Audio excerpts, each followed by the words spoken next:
Well, Cowspiracy is one documentary, but While You Were Sleeping focuses on a whole bunch of documentaries that highlight different issues. Can you tell me a little bit more about While You Were Sleeping and maybe how you got started? Sure. While You Were Sleeping was started in Cape Town about eight or 9 years ago by a bunch of friends who were kind of into documentaries that weren't getting screened in South Africa, never mind just in Cape Town.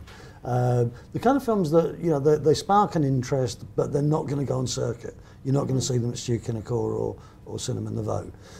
So they got together and they started screening these, and they soon found themselves screening at the Labia, the independent cinema in Cape Town, which we love, our favourite place, and it grew from there.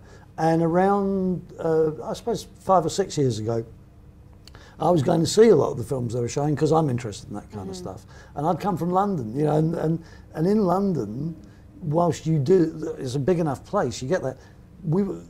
There wasn't one place I could go to, right, like the Labia, and see these films regularly like was happening here. So I thought this was really cool. So I wanted to get to know the guys. And then it quietened down a bit. One of the guys left and set up Wavescape, you know, the surf film festival, and a couple of other people moved and left Cape Town and what have you, and it quietened down for a minute, and I screened a couple of films myself around subjects I was interested in, alcoholism and recovery from addiction and so on, and myself and Andreas Speth, who was one of the founders of While You Were Sleeping, got together and said, you know, maybe we should kind of do a bit more. So we developed it as a fully registered NPO now. And last year we did Cape Town's first, the Cape Town Recovery Film Festival. In March this year, 2014, we did the Cape Town Eco Film Festival, which was over 5 days, 25 films, including I think 13 South African premieres, including the South African premiere of Blackfish, which is a big documentary film. And then we've just, sorry, I'm going to lean off for a minute. No, that's okay. This year's, if the camera can see that, this was this year's Recovery Film Festival. This extended over 8 days this year. And we had films featuring Russell Brand and all kinds of internationally known people, and that was a great success. We're planning now the South African Eco Film Festival. It's now been rebranded. It will go to Joburg, PE, Durban and Cape Town this year, but Cape Town's the home base. And we screen films regularly in between. Cowspiracy is a good example, but we've just screened a trilogy of films, local films, about Khoisan culture. So we screened those at the Labia recently. How do you choose the topics that you're going to feature? We spend a lot of time looking for films. I mean, we spend, you know, we're a bit geeky when it comes to watching documentaries. So we search a lot. There are kind of, obviously there are trade fairs and other film festivals around the world, similar to the ones we aspire to run here. So we've got kind of channels of information coming like that. And then you hear about things through word of mouth or whatever. And, as long as it has a kind of serious, although a lot of the films have a humorous edge, but a serious cultural, political or social comment to make, and something that will spark a debate. We always have a discussion session after our screenings. Really? Yeah.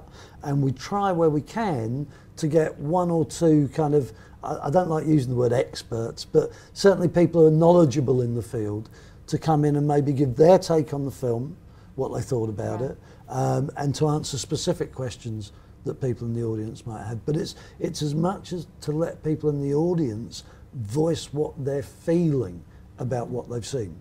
You know, I mean, that's great. You don't often hear about films allowing the audience to interact like that. Sorry for interrupting. No, it's fine. But I think you just hit the nail on the head. That's the really important thing about documentary. I think documentary filmmakers make films to put issues into people's consciousnesses. Right? Now to show it to people and then say, right, go home now and talk about it in an empty kitchen. You know, no, like let's create a debate in the cinema. And one of the things we love about using the Labia, for example, is that it's very conducive to being more than just a cinema space. Yeah. You know, it's somewhere where people can hang out and discuss. You know, we've had some of our discussions have tipped out into the coffee bar and bar there, you know, and lasted long after the films, which is great. That's what we want to do, you know. Yeah. That's our sort of byline is, while you were sleeping, films for thought, but maybe it should be films for talk. I don't know. You should consider making that change. Yeah. Yes. Now, are all the films showing at the lobby? Is that your venue? We always describe the library as our kind of spiritual home in Cape Town. In Johannesburg, we've screened everything we've screened so far, and I hope continues. We screen with the Bioscope. Okay. And then we've got a couple of other things we're looking at in other places at the moment, but they're not firmed up. All right, now how can people find out what the schedule is, which films you're showing, and what festivals you guys are taking part in? We've got a website which we invite people to come to, which is www.whileyouweresleeping, all one word, -sa.co.za. There was a rom-com called While You Were Sleeping, so if you put that in, you'll get, I don't know, whoever, Kate Hudson or I don't know, whoever it was. Yeah, so look for us there, and we're also on Facebook, and if you just search While You Were Sleeping South Africa, and you'll find us on Facebook, and I think we've got a Twitter, but I don't know how to do that. So. Great, Dougie, thank you so much for coming in and sharing. I look forward to seeing what you come up with next. Absolute pleasure. Thanks so much.